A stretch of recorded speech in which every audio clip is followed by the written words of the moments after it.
I made him deposit in the bank the entire amount that he promised me for the entire tour.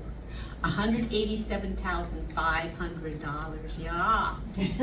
That is a lot of money, isn't it? One day, I heard the military band marching down the street, and I went to the piano, and with my little finger, I played the notes that I heard the buglers play. Then I heard my grandmother Mark say, "Amelia, Amelia!" And I remembered that I was not allowed to play the piano. She was yelling out my sister's name, thinking it was her playing. So I went behind the piano and I hid from her. She came in and of course she saw me. And she took me by the hand and coaxed me out and led me to my mother. And she said, "This child will be the salvation of our family." I was 3 years old and yet she was saying this of me. A few years later, I was living again in foster care, and it was at the widow's home in Stockholm, and I love living there because my grandmother lived there too. I was sitting by the window and I was singing to a kitty cat, my cat that I had there. Then a maid of a very famous ballerina, she heard me singing and she went and told this ballerina that she had to have me come sing for her too. And then I did, she said, "You need to be trained for the Royal Theatre." And she gave me a letter of introduction. Then I was 17. On March 7th, 1838, I had my very first starring role in an opera.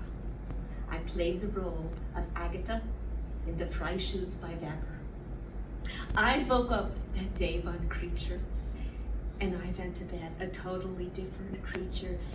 They started calling me the Swedish Nightingale in the newspapers on that day because on that day, I found my power. I found what God wanted me to do with my life. And that was to use my voice to help people who were in need. My brother Hans, he wrote a short story about me. He called it The Ugly Duckling. Because then I go on stage, well, I am not a beautiful woman, I have a potato nose, but then I go on stage because I put so much of my soul, my being into each character. They said that I was transformed into a beautiful creature. Then we got to New York City. There were between 30 and 40,000 people waiting for me. Some of them, they were climbing up trees, they were falling into the river, the East River. They called it Lindomania, or Lind Fever, or the Lind Crush. It swept the entire country, and they were naming everything after me, from gloves, noodles, cigars from Havana, furniture, you name it, they called it Jenny Lind. Now, Mr. Barnum, he had put out this advertisement in the newspapers, and he had talked about all the virtues, my supposed virtues, that I had the voice, the best voice in the borough. And he also made a list of all the charities, the people that I had given funds to. So when I arrived, they were expecting an angel. And I am not an angel. The most anybody paid for a ticket was $650. That's a lot of money. And the man didn't even attend my concert. Oh. But a fool he was. Yeah. Then I was in New Orleans. The crowds were so big as I was about to get off the ship that I was afraid.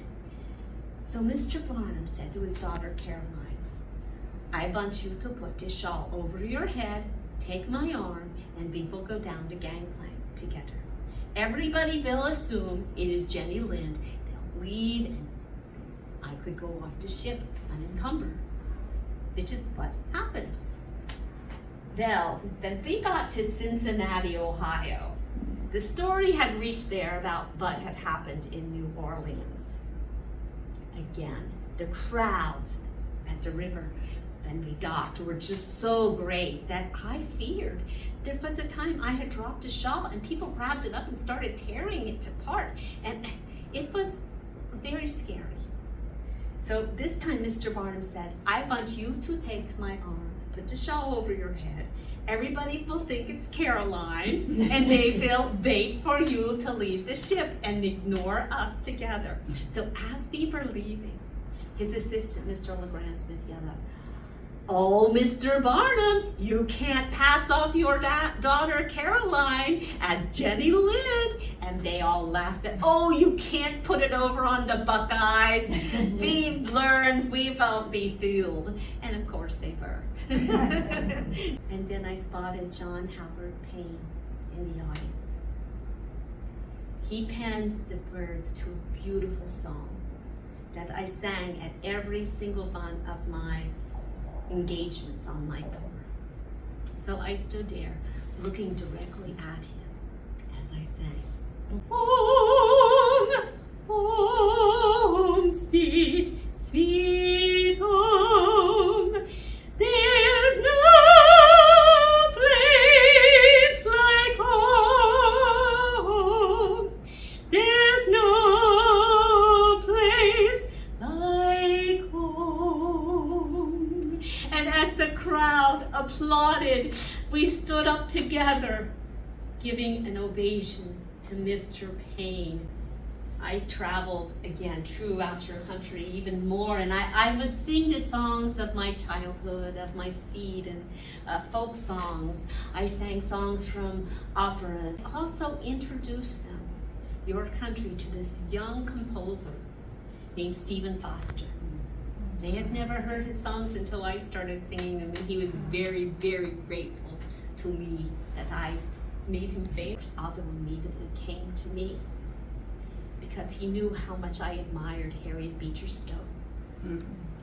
So I gave her the very best seats in the house. To thank me, she sent me an autographed copy of her new book that she had just released called Uncle Tom's Cabin. I am only filled with gratitude to Mr. Barnum for having invited me.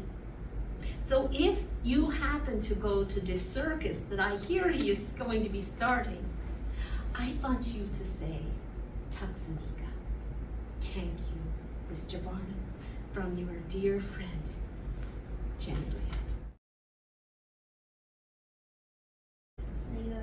Your relationship with Mr. Barnum was strictly professional? Mr. Barnum was we used to do practical jokes on each other all the time.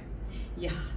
Now, I left him partway through my tour because I had been given the advice he was taking advantage of me financially.